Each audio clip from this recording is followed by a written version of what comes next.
Muy buenos días, querida comunidad lectora diaria de la Biblia. Hoy día estamos en una de esas joyitas de la Escritura y nos vamos a deleitar al comentar en ella y después vamos a ser desafiados a vivir un estilo de vida que refleja lo que estamos leyendo. Yo quiero partir con un par de preguntas que nos van a acompañar ahora. Cuando nosotros hablamos de una persona que es dichosa, cuando nosotros hablamos de una persona que es afortunada, una persona que es feliz, una persona que es bienaventurada, usando el concepto tradicional de la escritura, ¿qué es lo primero que viene a nuestra mente? ¿Quiénes son los dichosos en nuestra sociedad? ¿Quiénes son los afortunados? Me atrevo a pensar de que nuestra respuesta iría muy lejana a lo que el texto bíblico nos está diciendo, porque nuestra cultura considera dichoso al triunfador, al que se hizo a sí mismo. ¿Qué es lo que Dios tiene acá en mente? Nosotros estamos entrando a algo súper profundo en nuestra lectura hoy día acá. Nosotros hoy día estamos viendo que tenemos que hacer un cambio de nuestra mente, porque tenemos que comenzar a ver las cosas como Dios las ve. Y lo que Dios ve es totalmente diferente a lo nuestro. Por eso, cuando nosotros hablamos del Sermón del Monte, estamos hablando de algo que normalmente los cristianos dicen que es revolucionario. Somos muy diferentes. Si nosotros ponemos en práctica lo que el Sermón del Monte nos dice, nuestra vida va a ser totalmente diferente a lo que era antes. Vino a mi mente una película muy antigua, El Mago de Oz, que esta niñita cuando llega al reino de Oz dice, ya no estamos en Kansas, Toto, a su perrito. Una vez que nosotros entramos al Sermón del Monte, hemos salido del mundo de la rebelión, hemos entrado al reino de los cielos. Y el dichoso, y eso es lo que nos comprende acá, es aquel que vive una vida tal cual Dios la diseñó. Lo voy a decir de nuevo para que lo tengamos.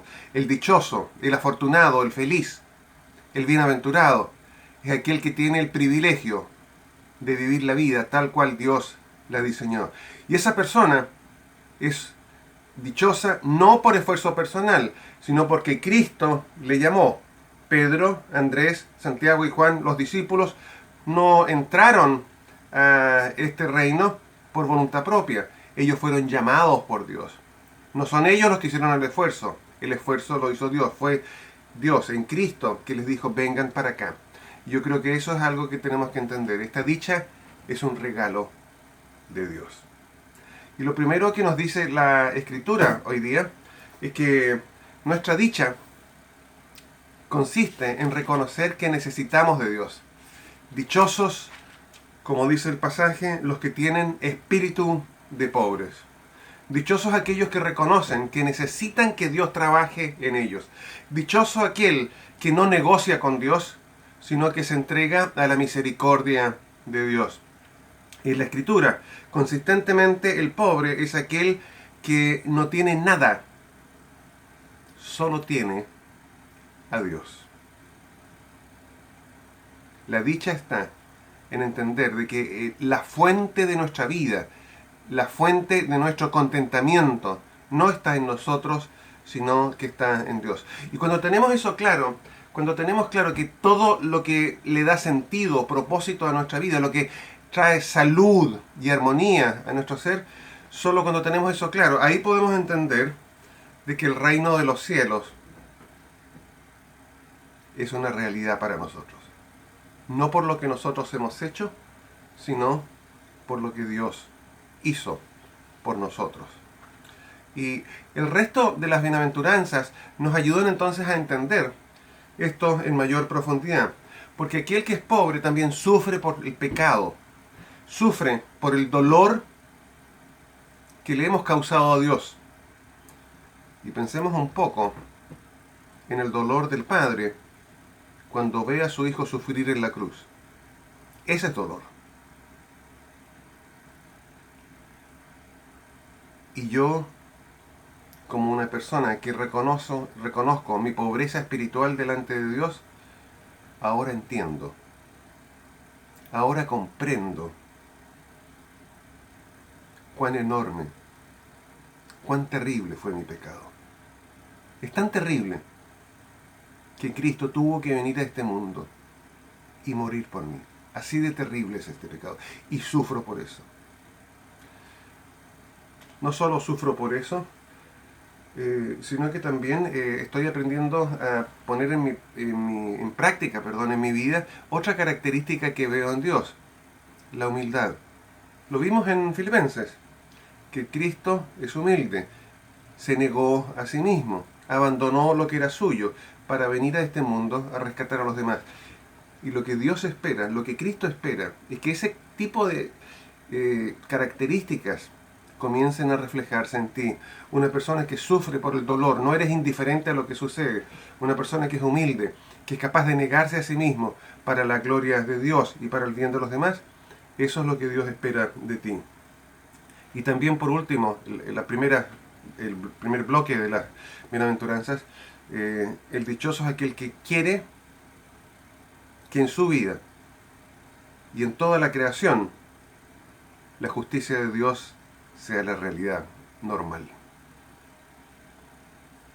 Hagamos eso nuestra idea, porque aquellos que tienen este sed de justicia van a ser satisfechos. La justicia no la consigo por mi propia mano. La justicia no es algo que yo logre, es algo que Dios logra. Y yo tengo que aprender a confiar en eso. Una vez que tengo claro que se está produciendo un cambio radical en mi vida, puedo comenzar a ver que yo también soy solidario con los demás. Soy solidario con el que vive una situación de injusticia. ¿Por qué? Porque ahora yo comienzo a trabajar por la paz. Otra de las bienaventuranzas.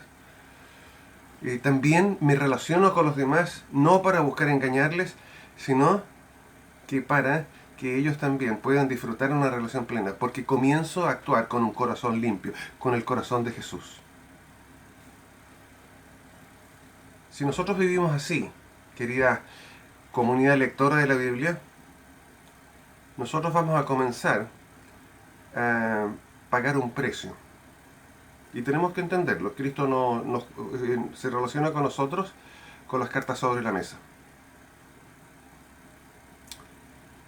Cambiar de actitud desde una vida egocéntrica, narcisista, a una vida cristocéntrica, hay un costo, hay un sufrimiento, hay un dolor personal. Pero es un dolor purificador, porque nos estamos deshaciendo de cosas que nos alejaban de Dios, que nos esclavizaban para ser liberados, para poder vivir la vida en su plenitud. Así que aceptamos el costo, aceptamos la persecución que se menciona hoy día acá. Las bienaventuranzas, en resumen, son para nosotros, porque nos hablan de la transformación que Cristo está haciendo en nuestra vida. Hemos estado usando bastante este último tiempo la ilustración de Dios, como un alfarero que nos toma nuestra vida y comienza a moldearnos de acuerdo a su plan, a su propósito. Y nosotros comenzamos progresivamente a ver que el carácter que comienza a aflorar ahora en este proceso formativo de Dios es el carácter de Cristo. Y toda la gloria sea para Dios. Yo te animo a que en tu oración tú busques esto. Señor, haz en mí tu voluntad. Y de eso nos habla el versículo que estamos aprendiendo esta semana. Lo tengo anotado en dos versiones porque una de ellas es la clásica. Dice, busquen primero el reino de Dios y su justicia. Mateo 6:33. Busquen primero el reino de Dios y su justicia. Pero la versión Dios habla hoy lo hace más explícito. Pongan toda su atención en el reino de los cielos y en hacer lo que es justo delante de Dios. Ese es la dicha, ese es el llamado, ese es el gozo que tenemos, esa es la dicha a la cual Cristo nos está llamando. Que Dios te bendiga hoy día.